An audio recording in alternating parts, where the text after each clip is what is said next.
நமஸ்காரம். கதைகள் கீதை மற்றும் வேதங்களின் பிரதிபலிப்பு. சான்றோர் சேர்க்கை தவத்தை விட உயர்ந்தது. வேத யுகத்தின் புனித பொற்காலத்தில் இரு மகாமுனிவர்கள் வாழ்ந்தனர், விஸ்வாமித்ரர் மற்றும் வசிஷ்டர். இருவரும் வேத ஞானத்தின் பெருங்கடல்களாய் விளங்கினர். ஆனாலும் அவர்களின் ஆன்மீக பாதைகள் வெவ்வேறானவை. விஸ்வாமித்ரர் முதலில் வீரமும் வலிமையும் கொண்ட அரசர்.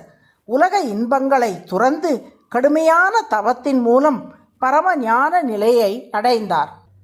அவர் காயத்ரி மந்திரம் என்னும் பரம மந்திரத்தை வெளிப்படுத்தியவர் என்று மதிக்கப்படுகிறார். மனித புத்தி தெய்வீக ஒளியால் பிரகாசிக்க வேண்டும் என்ற உயர்ந்த வேண்டுதலே அதன் சாரம். வசிஷ்டர் இயல்பிலேயே சாந்தமும் ஆழ்ந்த ஞானமும் உடைய முனிவர். அவர் தொடர்புடைய மந்திரம் மகாமிருத்யுஞ்சய மந்திரம். இது ரிக்வேதம் 7வது மண்டலம் 59வது சூக்தம் 12வது மந்திரம் என்று இடம்பெறுகிறது.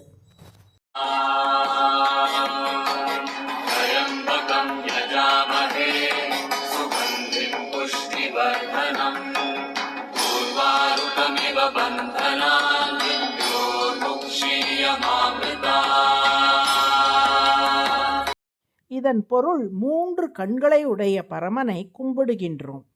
அவர் அனைத்து உயிர்களையும் போஷிக்கின்ற அருள்மிகு நாதன்.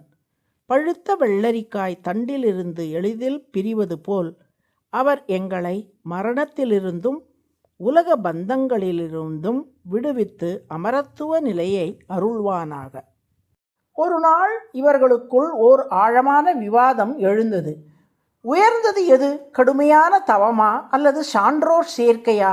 விஸ்வாமித்திரர் தவமே எல்லா வல்லமைகளுக்கும் மூலதாரம் என்றார். வசிஷ்டர் சான்றோர் சேர்க்கையே அதைவிட உயர்ந்தது என்றார்.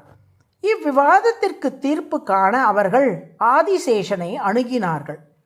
1000 தலைகளால் பூமியை தாங்கி நிற்கும் ஆதிசேஷன் கூறினார், நான் இப்பொழுது உலகின் பாரத்தை தாங்கிக் கொண்டிருக்கின்றேன். முதலில் இந்த பாரத்தை நீங்கள் ஏற்றுக்கொள்ளுங்கள். பின்னர் உங்கள் விவாதத்திற்கு தீர்ப்பு வழங்குவேன். முதலில் விஸ்வாமித்திரர் முன்வந்தார். ஆயுள் முழுவதும் செய்த தவத்தின் சக்தியை ஒன்று கூட்டி பூமியை ஏற்ற முயன்றார்.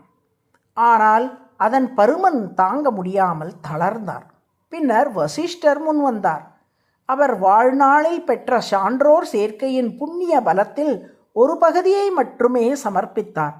பூமி அவர் மேல் எளிதாக நிலை கொண்டது. அவர் சற்றும் அசையவில்லை.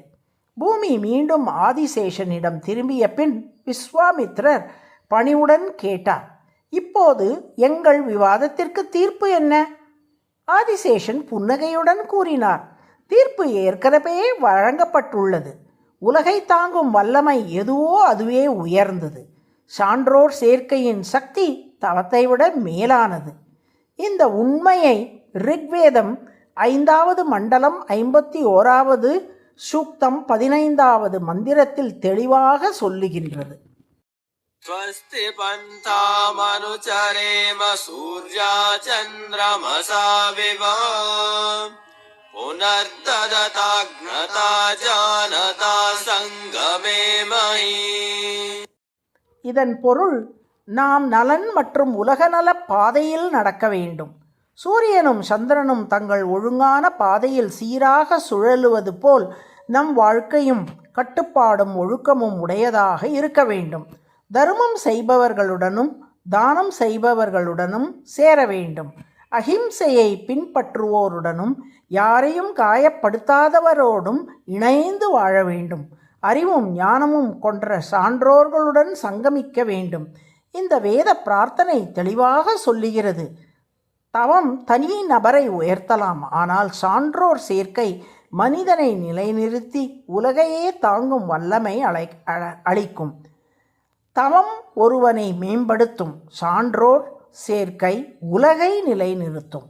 நாராயண நாராயண.